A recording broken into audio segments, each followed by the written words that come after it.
Assalamualaikum warahmatullahi wabarakatuh. Saya Sakila Faliha dari kelas A dengan NIM 1410620036 akan mempresentasikan mini skripsi kuantitatif saya yang berjudul Pengaruh Citra Merek terhadap Keputusan Pembelian Konsumen Apple Inc. Pendahuluan, latar belakang masalah.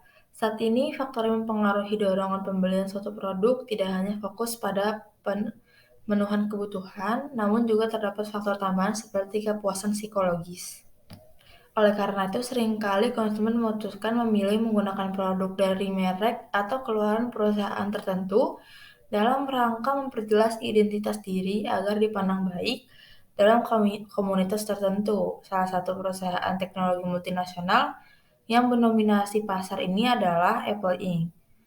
Apple Inc. sendiri merupakan pionir dalam bidangnya.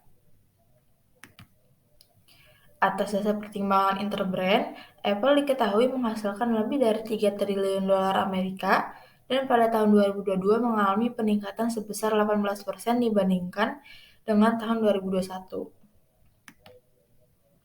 Produk-produk dominan dari Apple yang memicu pertumbuhan dan telah menjadi pendorong terbesar keberhasilan perusahaan mencakup perangkat komunikasi seluler, komputer, aksesori, komponen perangkat keras, dan berbagai perangkat lunak.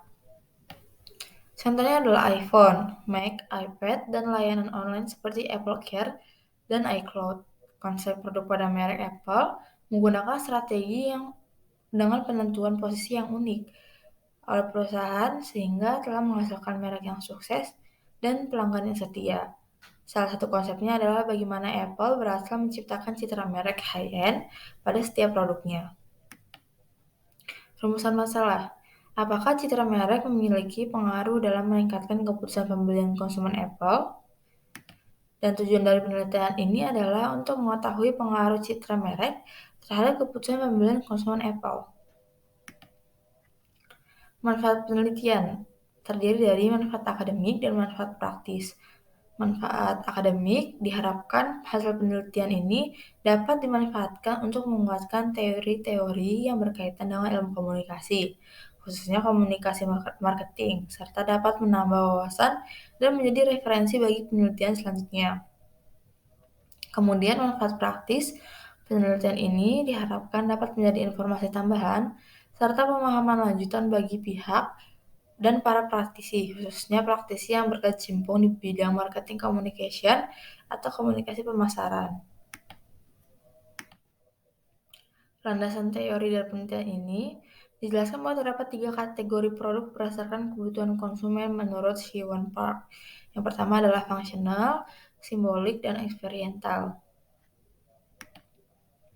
Menurut teori Jean Bourdieu mengenai masyarakat konsumeris, konsumsi bukan lagi dilakukan atas dasar kegunaan dari suatu produk, namun terdapat citra atau pesan yang tersampaikan melalui produk yang dikonsumsi.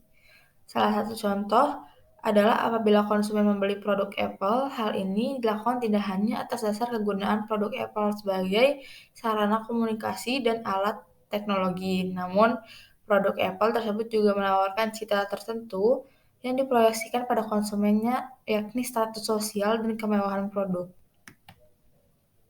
Kemudian ada citra merek. Menurut Eker, merek adalah nama atau lambang yang dapat digunakan untuk membedakan atau mengidentifikasi barang atau jasa dari salah satu penjual atau kelompok penjual.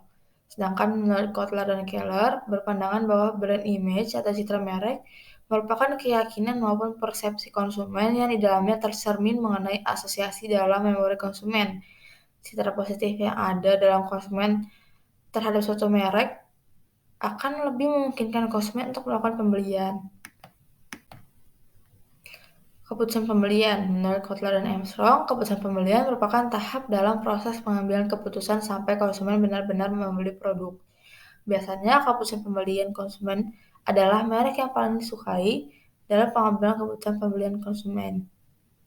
Menurut John Dewey, terdapat proses 5 langkah yang artinya menavigasi konsumen secara kognitif saat mereka membuat keputusan pembelian. Model penelitian ini adalah citra merek berpengaruh pada pembentukan besarnya minat konsumen dalam membeli suatu produk. Kemudian ada metode penelitian. Penelitian ini menggunakan paradigma post-positivis dan penarikan sampel menggunakan non-probability sampling. Teknik pengambilan sampel yang akan digunakan dalam penelitian ini adalah menggunakan metode purposive sampling. Dan pengambilan sampel dilakukan dengan menggunakan rumus Slovin.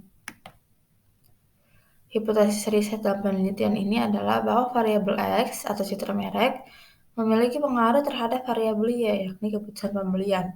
Oleh karena itu, semakin tinggi citra merek suatu produk, semakin tinggi juga keputusan pembelian konsumen. Hal ini adalah hipotesis dalam penelitian ini.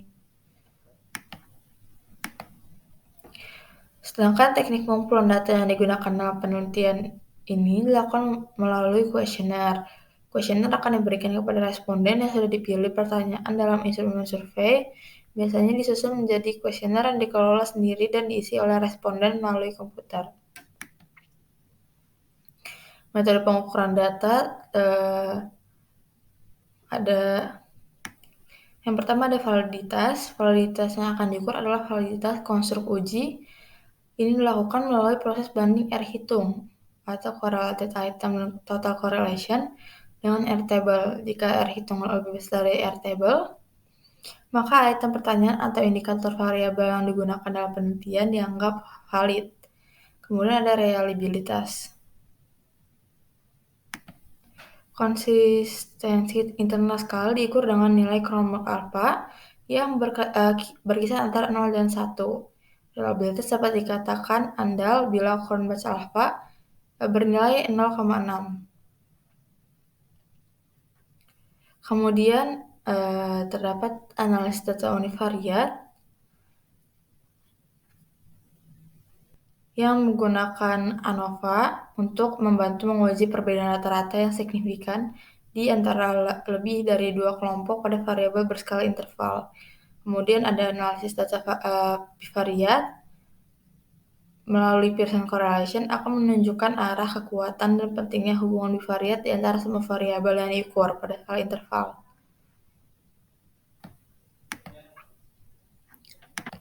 Kemudian terdapat keterbatasan dalam penelitian ini, yakni hasil dari penelitian bergantung pada jujurnya responden saat mengisi kuesioner penelitian. Dan penelitian ini memiliki keterbatasan dalam proses pengumpulan data. Kemudian kelemahan penelitian,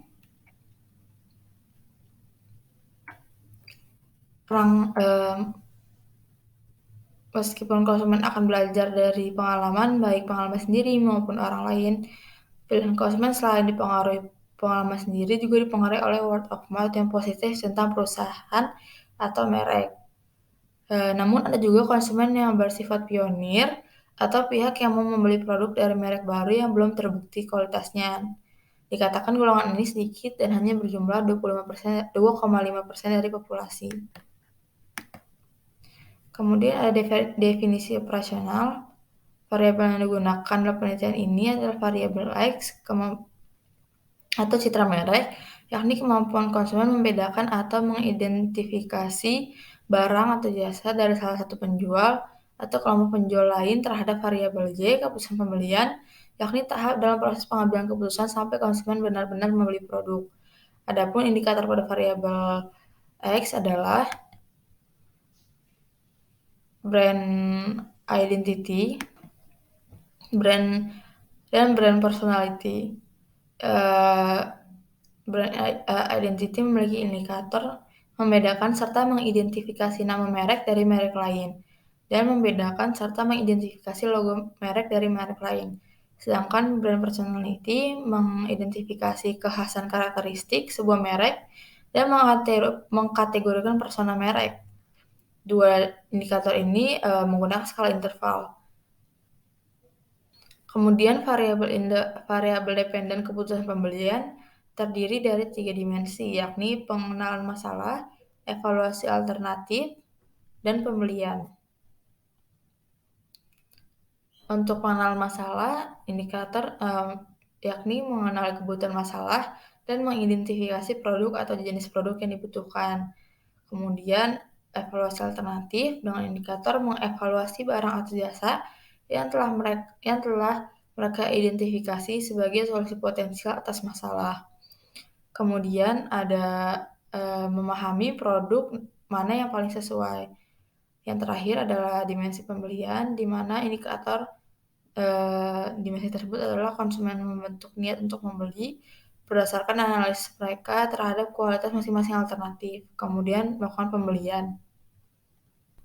Sekian presentasi dari saya. Wassalamualaikum warahmatullahi wabarakatuh.